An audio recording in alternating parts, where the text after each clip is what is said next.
এসে গেছে। হ্যাঁ বাবা, ঈদ এসে গেছে। কিন্তু তার আগে কি করতে হয় মনে আছে? ফারহান, ঈদের নামাজ পড়তে যেতে হয় আর সবাইকে সালাম জানাতে হয়। একদম ঠিক বলেছো ফাতেমা। ঈদের নামাজ আমাদের জন্য আল্লাহর পক্ষ থেকে এক বিশেষ উপহার। চলো সবাই তৈরি হয়ে নিই।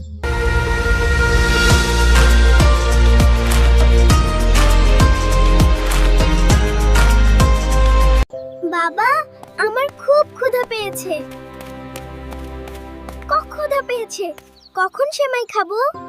আর একটু সবুর করো বাবা। তার আগে আমরা কি করব? গরিবদের কথা মনে আছে তো? যারা ধনী তাদের সম্পদে গরিবদেরও হক আছে।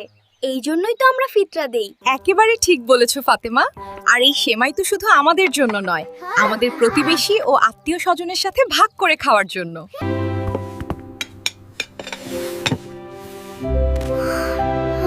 মা, ওটা কি মা? ওটা তোমার জন্য একটা বিশেষ উপহার।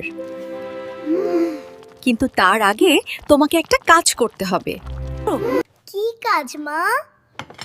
আমি সব কাজ করব।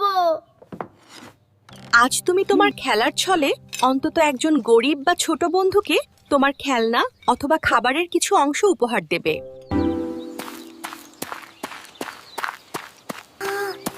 ঈদ সত্যি এটা আমার জন্য? ধন্যবাদ ফারহান, ঈদ মোবারক। মা, আমি রফিককে আমার নতুন গাড়িটা দিয়ে এসেছি। ওর হাসি দেখে আমার খুব ভালো লেগেছে। এটাই হলো ঈদের আসল আনন্দ, অন্যের সাথে খুশি ভাগ করে নেওয়া। এবার তাহলে তোমার উপহারের পালা। এটা তো আমি চেয়েছিলাম। ধন্যবাদ মা, বাবা। যখন তুমি অন্যের জন্য ভালো কিছু করো, তখন আল্লাহও তোমাকে খুশি করেন। মনে রাখবে ফারহান, অন্যের মুখে হাসি ফোটাতে পারার মধ্যেই সবচেয়ে বড় আনন্দ আর বরকত আছে।